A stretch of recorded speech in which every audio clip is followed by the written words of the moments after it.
It's already been a devastating season for Adam Silver in the NBA, and tonight, the situation could go from devastating to downright embarrassing. 12 months ago, if I told you guys a regular season game in the WNBA dump would outdraw a regular season game in the NBA, I would have lost all credibility. Thousands of people would unsubscribe to my channel, and rightfully so. 12 months ago, that narrative would have been preposterous. You would expect to hear that level of propaganda from the Yentas on The View. For most of their existence, the WNBA playoffs, they could not outperform the NBA preseason. The dump, they couldn't beat the Summer League. There were more people watching the Westminster Dog Show watching Scruffy sniff Daisy's boodle. For decades, ass-sniffing dogs were more entertaining than the WNBA. But tonight, all of that could change. Tonight could be the seminal moment for the WNBA dump. Unless, of course, they do what they do best and find a unique way to self-destruct.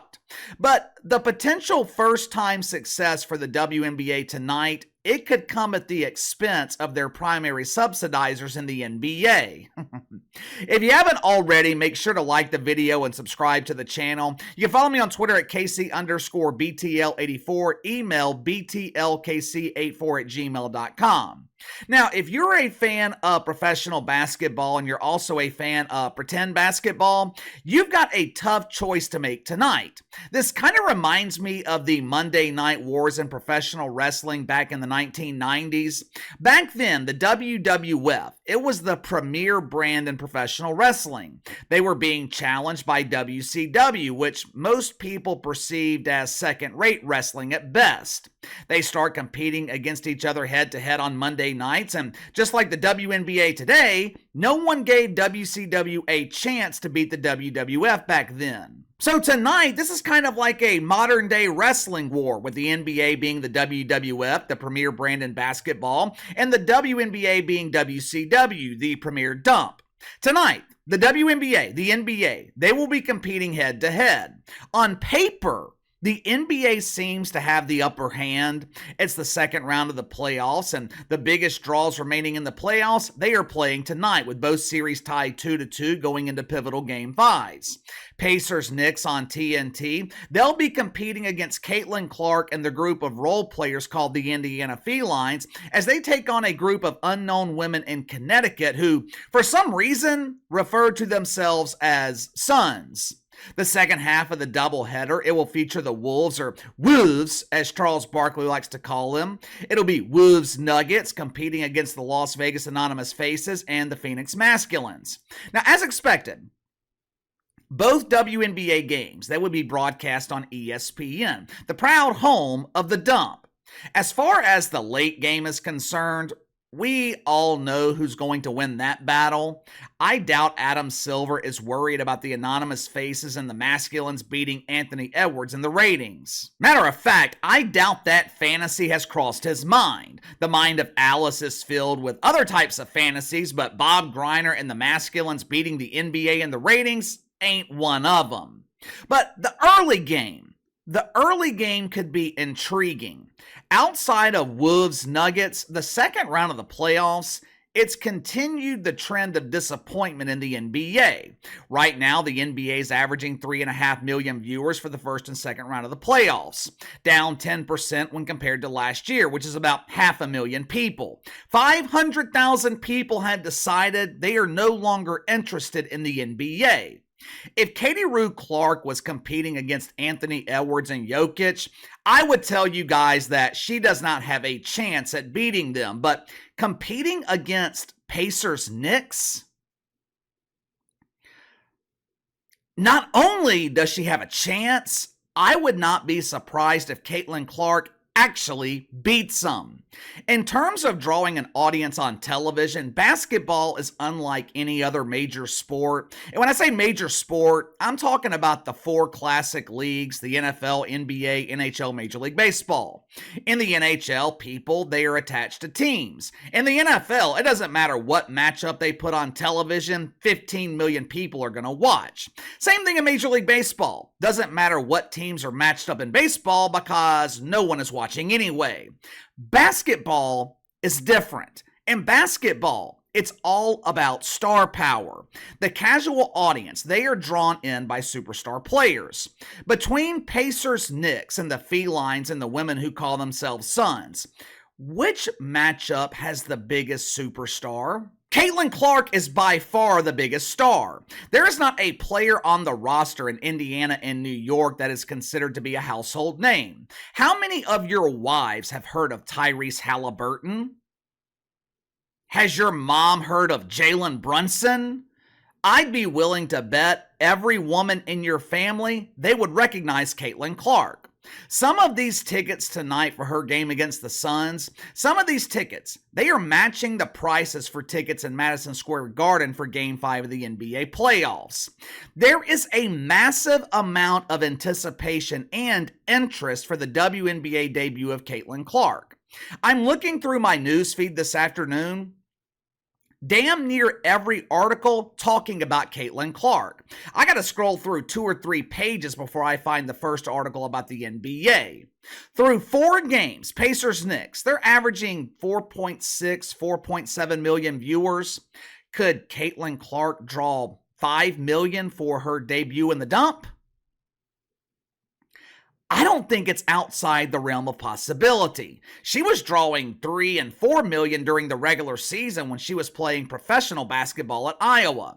The only thing that could prevent her from beating the NBA playoffs tonight is the overall negative perception of the WNBA. We are going to find out a lot about the drawing power of Caitlin Clark tonight. Over the last few years, people weren't just not watching the WNBA. There's a lot of people who outright despise this league. And with good reason. I mean, dump divers, they have given people plenty of reasons to despise them. The constant whining and complaining, the overwhelming sense of entitlement, kneeling for the national anthem, promoting just for men, Bob Griner being the face of the league. Before the arrival of Caitlin Clark, there was not a single player in the WNBA that most people could relate to. Well, there wasn't a single player that was promoted by the WNBA that most people could relate to. I'm sure there are relatable women in the WNBA. They just choose not to promote them.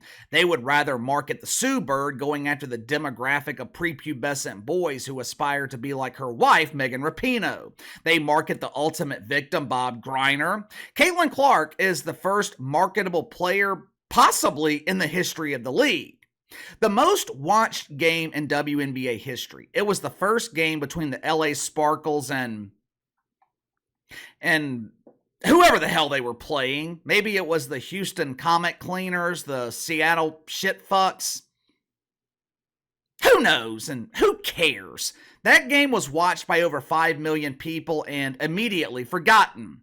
Caitlin Clark, she would have to match or exceed that number to probably beat the NBA playoffs tonight. Can she do it? I think she will. Now, do I think she will maintain that level throughout the rest of the regular season? No, but for one night, I think Caitlin Clark will beat the NBA playoffs. I've been saying it for weeks now, and I am going to stick with it. Something else, though. Something else is going to happen tonight, and I think this could cause further resentment and jealousy going forward in the WNBA.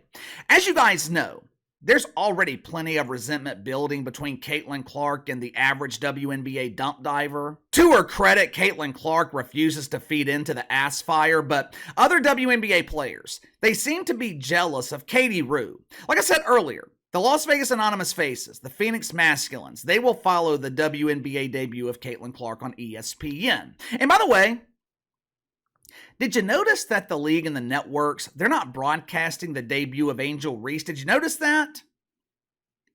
Her first game is tomorrow against the Dallas Wankers. As of right now, it's only available on WNBA League Pass. It's not on ESPN, which will probably have the NBA playoffs. Not on ESPN2, which will probably have reruns of 30 for 30. If you want to watch the debut of Angel Reese, you're going to have to pay for it. I wonder why. I wonder why they are not broadcasting her debut on national television. I wonder if it could be lack of interest. And that's nothing against Angel Reese. She has no reason to feel bad because that same lack of interest, it is going to carry over to the rest of the WNBA.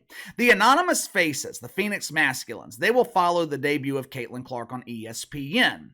This game features the so-called big stars in the WNBA. The anonymous faces, they are back-to-back winners of the Golden Toilet. They have big stars like Kelsey the Plumber, the face of Roto-Rooter. The anonymous faces, they have other stars like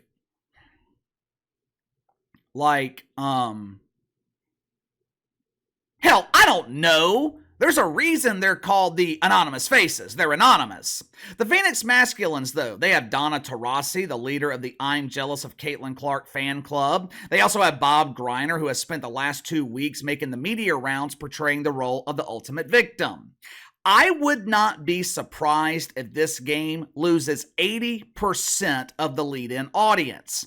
Caitlin Clark will draw millions of viewers, and this game, they might draw 500,000, maybe even less. Now, the media, mainstream media, they are hyping up this season as the biggest in the history of the dump. They are claiming that there is renewed interest in the WNBA, which is weird because in order to have renewed interest, there needs to be interest to begin with. In 30 years, there has been zero interest in the WNBA. People are not interested in the league. People are interested in Caitlin Clark. There's a difference. I think we are going to see her games draw 1 million, maybe 2 million viewers, while the rest of the league, they will continue to be a huge embarrassing failure. Will that elevate the jealousy and resentment towards Caitlin Clark? Yes, yes, yes. But give me your thoughts on this. Will Caitlin Clark beat the NBA playoffs in the ratings tonight? How will WNBA players react when the only games people watch involve Caitlin Clark while the rest of the league is completely ignored? Will there be further jealousy and resentment because of this? I think it could be a situation where it's almost self-sabotage. The league finally gets noticed, but because people are only paying attention to one player, the other players feel neglected. Will veteran players, will they turn against Caitlin Clark more than they already have? Let me know. Sound off in the comments below. Like, subscribe, share the video. Appreciate your support. Best way to contact me is by email at btlkc84@gmail.com, KC_BTL84 on Twitter, and I'll see you guys tomorrow.